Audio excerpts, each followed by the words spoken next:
kuwaombea waliotangulia.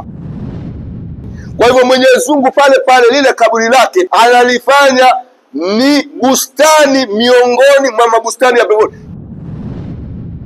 Kwa hivyo yule anayeswalia maiti lakini hakwenda kumzika kaburini anapata qirat. Sasa yule anayeswalia maiti mara kwa mara anapata faida kubwa. Huyu ni mtu wa peponi. Allahumma ij'al biladana hadhihi biladan aminatan mutma'inna. Ewe Mwenyezi Mungu, tunakuomba uifanye nchi yetu hii iwe nchi ya amani na utulivu.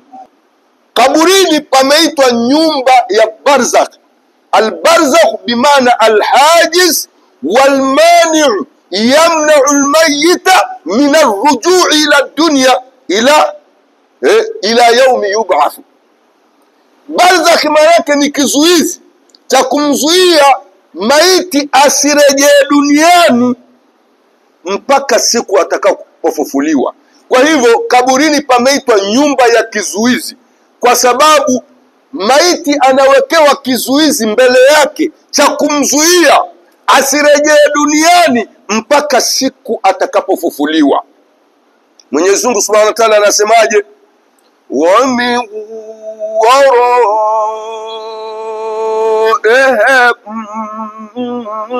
barzakhun ila yawmi yub'athan.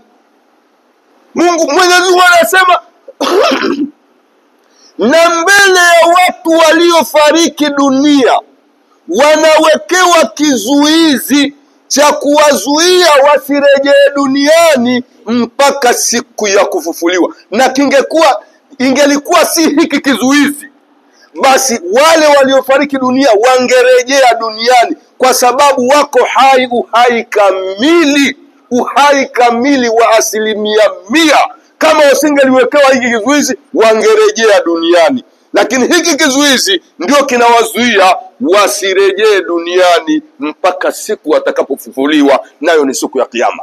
Kwa hivyo hapa unamuombea maiti dua nzuri aliyomuombea Mtume sallallahu alaihi wasallam, wa akrim nuzula, na mkirimu riziki yake ya mgeni, wa wasi' madkhala, na panua kaburi lake, madkhala kaburi lake, na panua kaburi lake.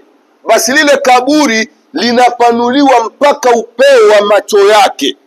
Yani pale maiti anapokuwa pale kaburini anaona kama dunia, kama sisi tunavyoona dunia, kama hivi tunavyoona dunia. Kaburi linapanuliwa mpaka upeo wa macho yake, na pale pote panatandikwa bustani, kila mti wa matunda uko pale, kila mti wa matunda, na inapitishwa mto wa maji safi, mto wa maziwa, mto wa asali.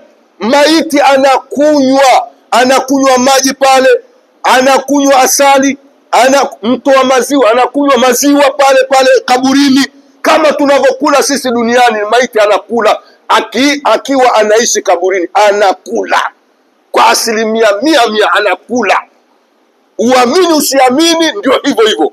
Naam, kama unaikataa Qur'ani kwamba maiti hali kaburini, nikupe dalili kwamba maiti hali kaburini. Maiti anakula kaburini, maiti mwema anakula kaburini. Mwenyezi Mungu asemaje?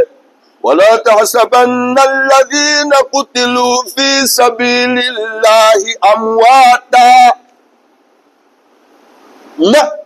Na hakika usiwadhanie wale ambao wameuawa katika njia ya Mwenyezi Mungu wamekufa. Usiwadhanie kwamba wamekufa, bali hii manake hawajafa, bali ina maana harfu al-idrabi, bali ni herufu ya idrabi ya kukataa.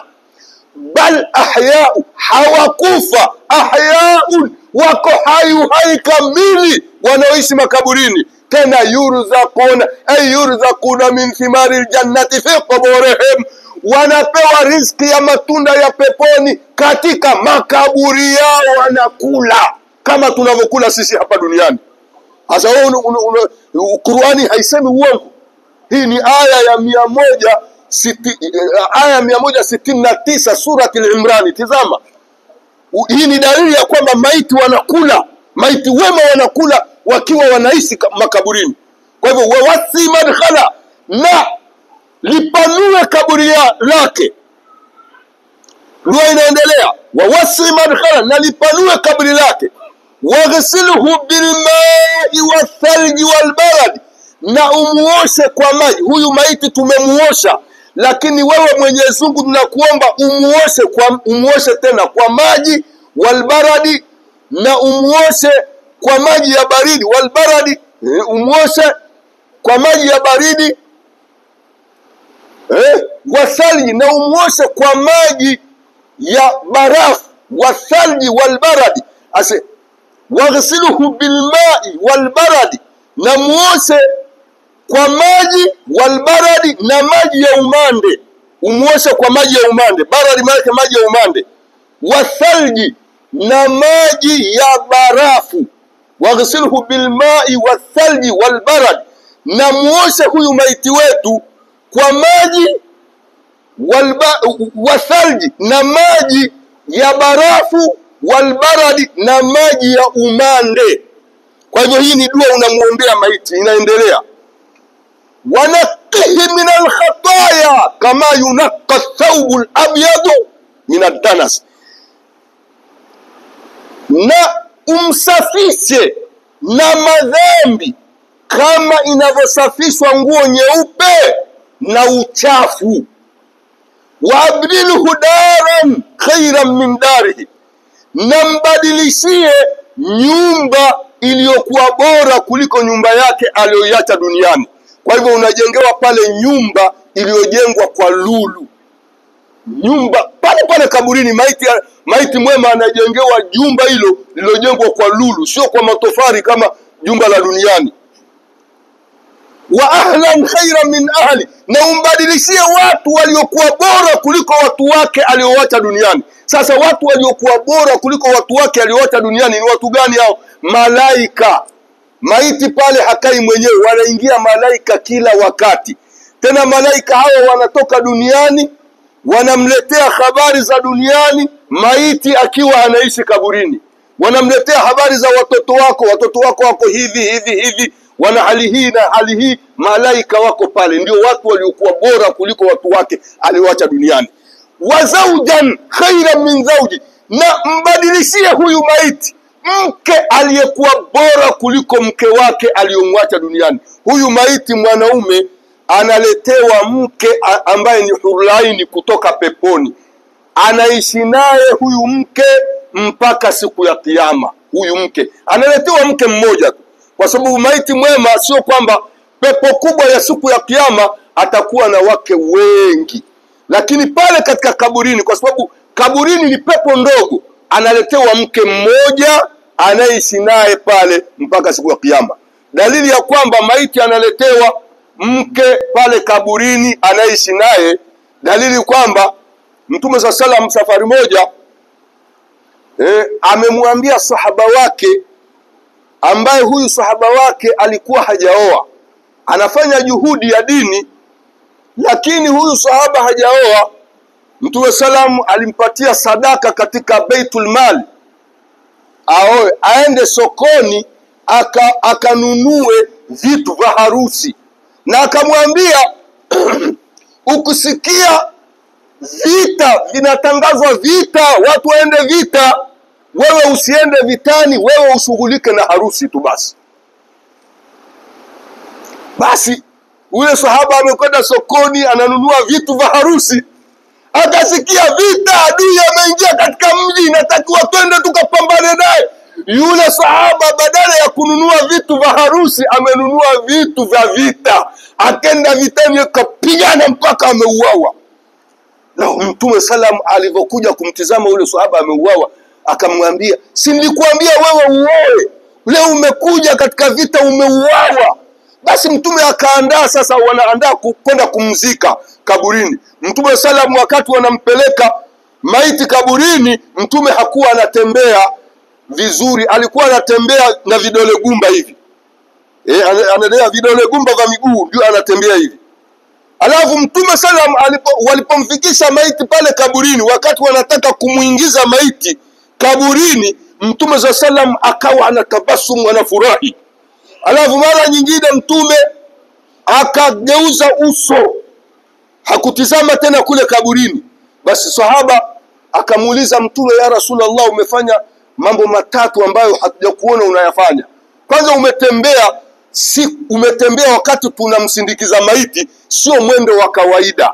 Kwa nini? Mtume akawaambia kulikuwa na malaika wengi wanamsindikiza maiti, mpaka nilikuwa naogopa kuwakanyaga, kwa hivyo nilikuwa natembea. Nilikuwa sitembei kwa kawaida, natembea kwa vidole gumba vya miguu. Haya, wakati ulipofika kaburini pale, umetabasumu, umefurahi. Mtume asema alikuja mwanamke hulaini mzuri sana, mrembo sana, anasema mlete mume wangu, mlete mume wangu. Basi Mtume sasa mara Mtume sasa, kwa sababu ule mwanamke ni mrembo, ni mzuri, hakuna mwanamke duniani kama huyo, ni mwanamke wa peponi.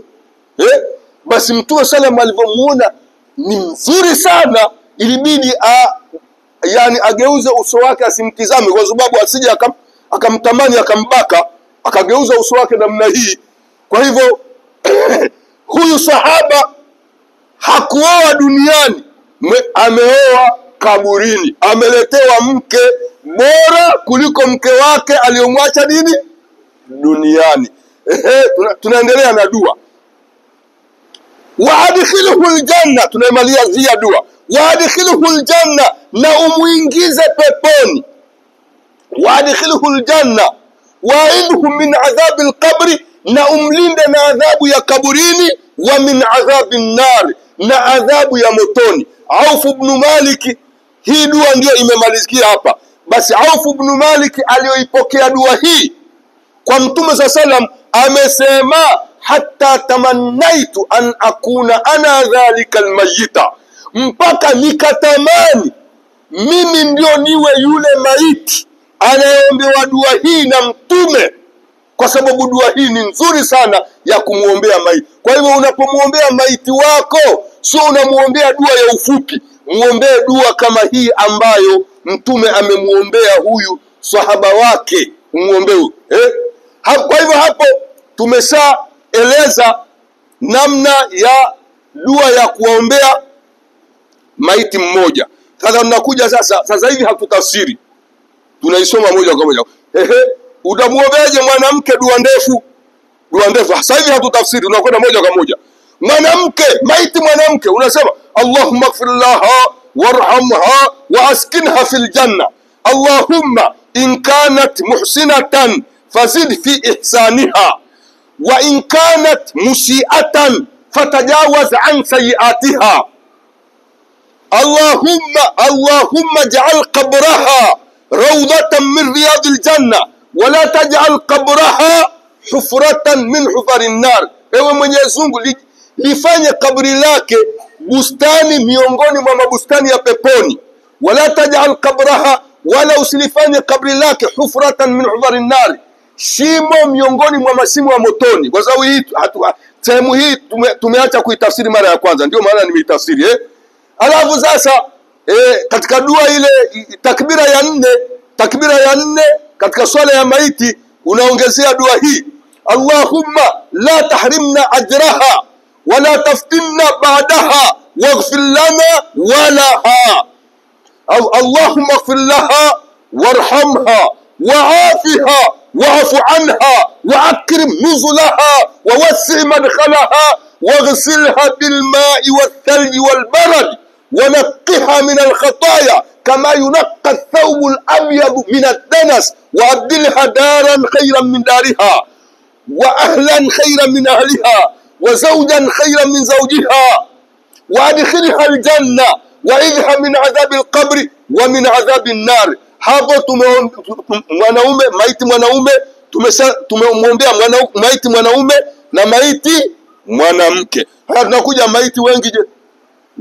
Maiti wengi tutafupisha maiti wengi wamechanganyikana, wanaume na wanawake. Utawasomea namna hii: اللهم اغفر لهم وارحمهم وأسكنهم في الجنة.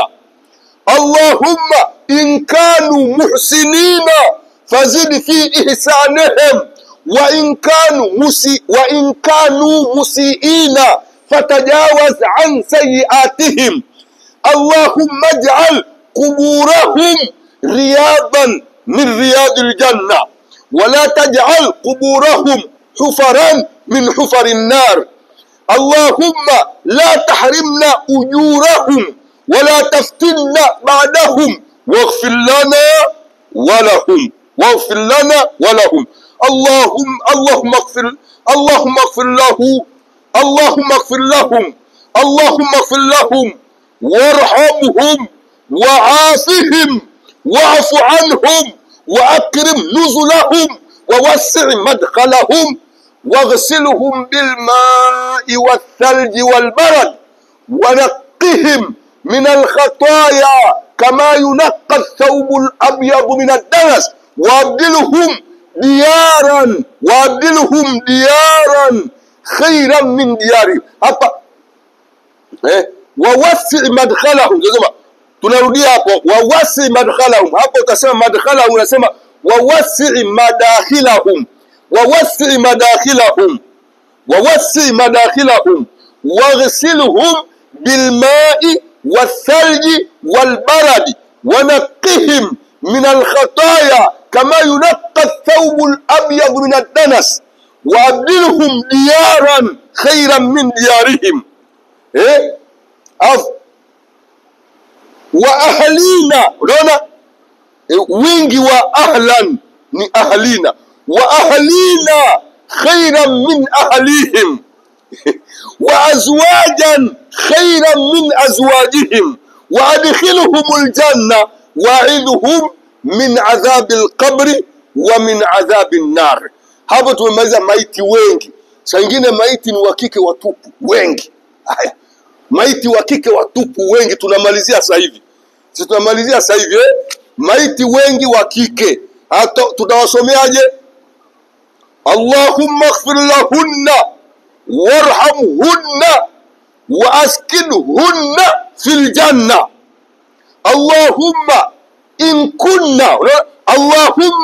كنا محسنات فزد في إحسانهن، وإن كنا مسيئات فتجاوز عن سيئاتهن.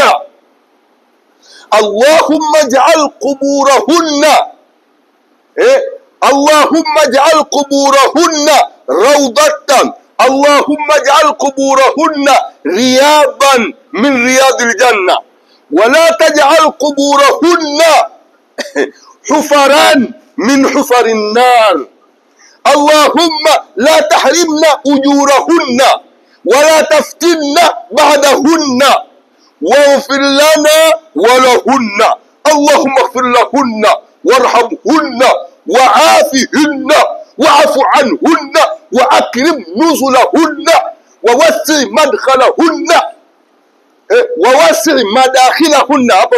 ووسع مداخلهن واغسلهن بالماء والثلج والبرد ونقهن من الخطايا كما ينقى الثوب الأبيض من الدنس وأبدلهن ديارا خيرا من ديارهن وأهلينا خيرا من أهليهن وأزواجا خيرا من أزواجهن وأدخلهن الجنة وأعذهن من عذاب القبر ومن عذاب النار. Tulisahau maiti wawili je wakiwa wa kiume, maiti wawili wa kiume au mwanaume mmoja na maiti tunamalizia hapa, na maiti au wa kiume mmoja na mwanamke mmoja, maiti wawili, kwa sababu wingi wa Kiarabu unaanzia watatu, lakini wakiwa wawili wana maneno yao, ndio wingi wa Kiarabu. Tunasomesha vile vile Kiarabu. Haya, maiti wawili wakiwa wanaume utawaombeaje? Allahumma ighfir lahuma warhamhuma waskinhuma fil janna. Allahumma in kana muhsinaini fazid fi ihsanihima wa in kana musiaini fatajawaz an sayiatihima. Allahumma ij'al quburahuma riyadan min riyadil janna wa la taj'al quburahuma hufaran min hufarin nar. Allahumma la tahrimna ujurahuma wa la taftinna ba'dahuma waghfir lana wa lahuma Allahumma ighfir lahuma warhamhuma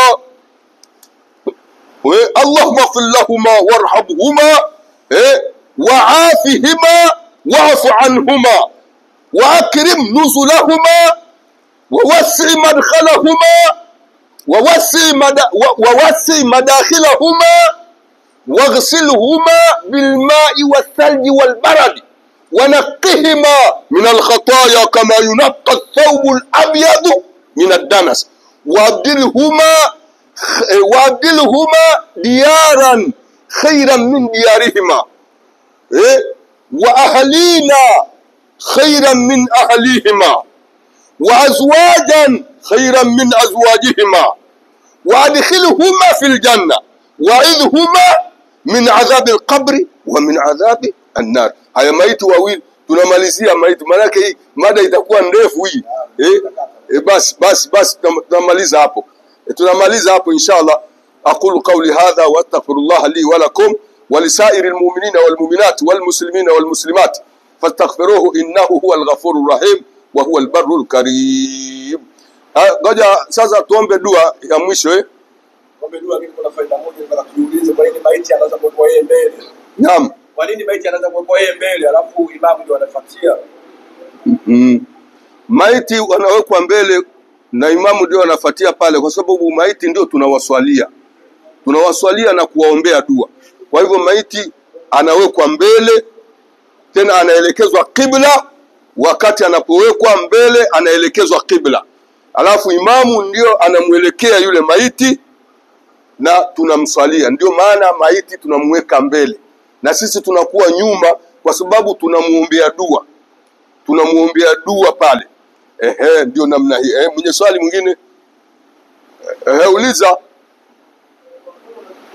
Naam. Naam.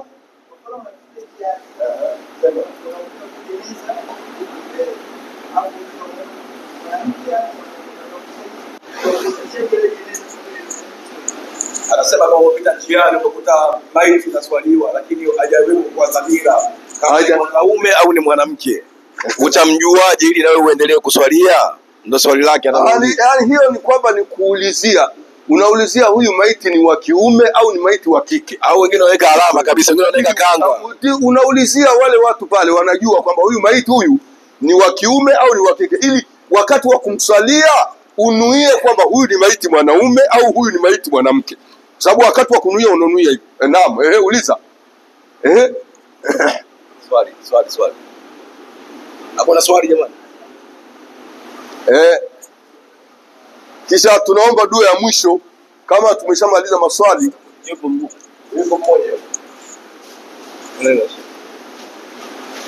Assalamu alaykum wa rahmatullahi wa barakatuh. Wa alaykum assalam wa rahmatullahi wa barakatuh.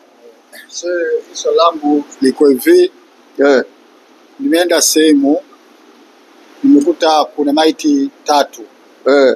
Maiti ya kwanza mzee wa kike, wa pili wa kiume, wa tatu kuna mtoto pale, umri wake wa chini miaka 3.5 au miaka 2. Hiyo mtoto wa kike, mtoto huyo ni mtoto wa kike, wawili wa kike, mmoja kike mkubwa, mmoja kike mdogo, umri wake miaka 3.5, mwingine wa kiume mtu mzima. Sasa katika utaratibu ule wa kuswalia jeneza, salati maiti pale lazima zitangulizwe hivi. Atangulizwe mwanaume, afuate mwanamke. Je, huyu mtoto nitamnuia kama ninavyonuia huyu mama au mtoto nitamnuia kipekee? Mimi hapa sijaelewa sawa sawa. Hao ni maiti wengi, na kwa sababu kuna maiti wa kiume pale, tunanuia kwa maneno ya kuwaombea wanaume, yani maiti wanaume, kama nilivyosomesha. Unaponuia unanuiaje? Hata dua kama dua utaziomba kama dua unazoomba kwa maiti wanaume. Kwa hivyo kunuia ni kama nilivyonuia mwanzo, usalli ala haulai almayitin fardu kifaya 4 takbirat maamuman lillahi ta'ala, yani unanuia utanuia hivyo hivyo tu basi Kwa hivyo swala mwisho hapo tunaomba dua ya mwisho, tunaiombea nchi yetu iendelee kuwa nchi ya amani na utulivu. Sawa. Naam. Sheikh Yusuf. Naam. Kuna mtu amemuasi mke wake amemuasi chini ya miaka 3. Hakumpa taraka na kumwaga anakwenda kazini au anakwenda kusoma, kumfahamisha chochote, yeye kaondoka tu. Aliporudi akamkuta na mtoto wa kike. Je, mtoto yule anaweza akamuozesha? Ina maana anaweza kuwa wali wa mtoto yule? Unaelewa? Ngoja, ni kwamba huyu alikuwa hajampa talaka. Sasa amemuasi miaka 3. Alipokuja amemkuta tena ana mtoto. Ndio. Na kwamba huyo mtoto, kwa sababu huyo mtoto amezaliwa wakati hajampa talaka. Na wakati hayupo. Katika sheria ya dini ya Kiislamu, katika fiqh tumesoma kwamba katika fiqh kuna kipengele kinasema hivi: kitanda hakizai haramu. Kitanda. Kwa sababu alikuwa hajampa talaka, na ule mtoto amepatikana katika ndani ya ndoa, hajampatia, anahesabiwa ule mtoto ni wa kwake tu. Kwa hiyo sasa kama ule mtoto, kama yeye atakiri kwamba huyu si mtoto wa mume wangu, tayari tunachukua hukumu kwamba huyu si mtoto. Lakini kama hajasema amemdanganya mume wake kwamba huyu mtoto ni wa kwako, kwa sababu katika fiqh mimba inachukua kuna mimba inachukua miaka 4. Sasa si amemwasi miaka 4, sangine miaka 4. Katika fiqh ukisoma muda wa mimba ghalibu ya muda wa mimba ni miezi 9, lakini kuna kipengele kinasema ghalibu ya mimba inachukua miaka 4. Inawezekana huyu mtoto yeye katia mimba alafu akakaa uko mbali na yeye miaka 3, kumbe ametia mimba. Mtoto anaweza kuwa ni wa kwake huyu, kwa sababu ukisoma vitabu vya fiqh unaambiwa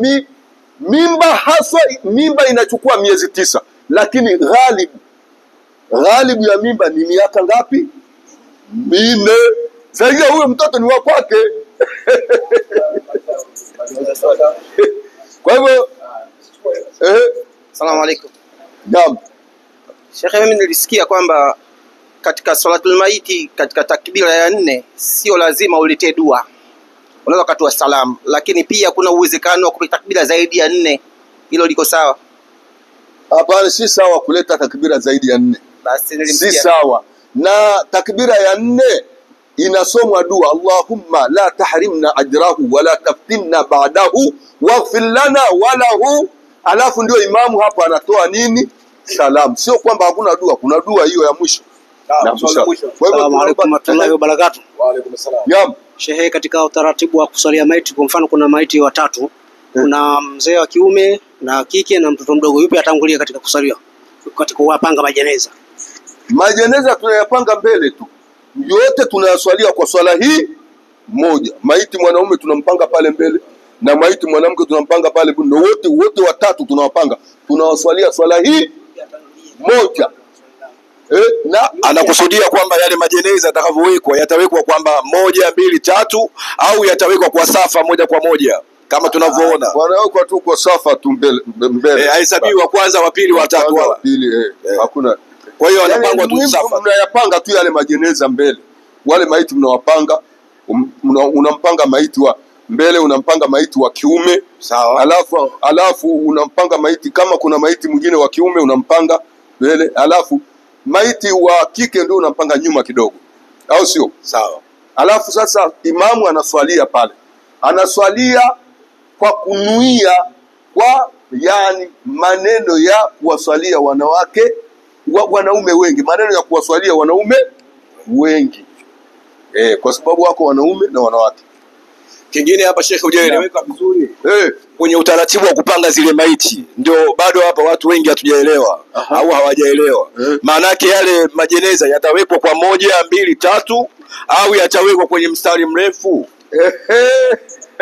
Ndio hicho maana kijaeleweka. Watawekwa mstari mrefu, hata mstari mrefu hivi. Watawekwa mstari mrefu, yani wanapangwa, muhimu wapangwe wote mbele. Hata kwa mstari mrefu wapangwe wote mbele. Alafu wenye kuswaliwa wanakuwa nyuma. Yani inatakiwa pangwe hata kwa mstari hivi mpaka kule. Mpaka kule mwisho. Alafu kwa sababu wako wengi itabidi mistari iwe mingi ya maiti. Mstari wa kwanza, mstari wa pili, yani unapanga kama safu. Ndio. Yani wale maiti wanapangwa kama nini, kama tunavyopanga safu katika swala. Ndio. Sufu, afwan, swala mwisho tufunge. Swala mwisho. Sawa, tumetia majeneza swafu, tumeswalia. Imamu pia mwanadamu. Imamu mwanadamu anaswala satu jeneza. Na Mungu katuambia al-kamalu lillah subhanallah. Imamu umetokea salatu jeneza, kaswalisha takbira 3. Takbira 3 katoa salamu. Maamuma tukamwambia shekhe, hizo takbira ni 3. Hapo zatakiwa zipigwe 4. Akasema mimi kwa kumbukumbu yangu nipiga ngapi? Nipiga 4 na ikaswalia 3. Takbira 3. Katika swala ya maiti kapiga takbira 3. Sisi tukamwambia anapoa takbira 3 ikasema hapa nipiga 4.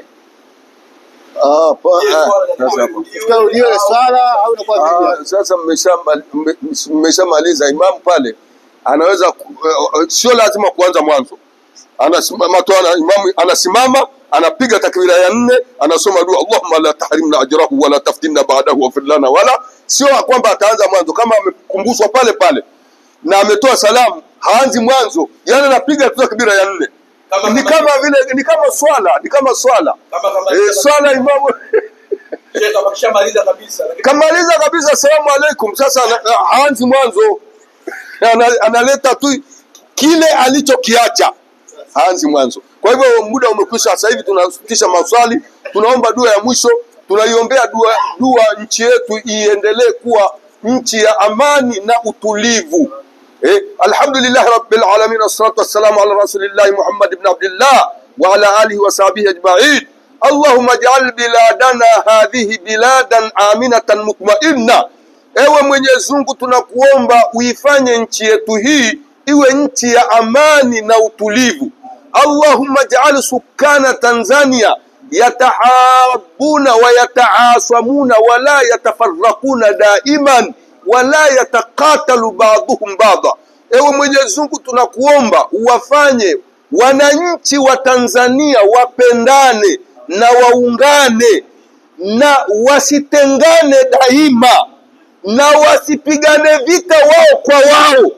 Allahumma rus raisatana li jamhuriyati Tanzaniyatil Muttahida min shururi kulli khalqika wa atiha al-afiyata al-hasana wa umran tawilan liqiyadatina qiyadatan hasana. Ewe Mwenyezi Mungu, tunakuomba umlinde rais wetu wa Jamhuri ya Muungano wa Tanzania, umlinde kutokana na shari za viumbe vyako vyote, na mpe afya njema na umpe umri mrefu ili atuongoze vizuri.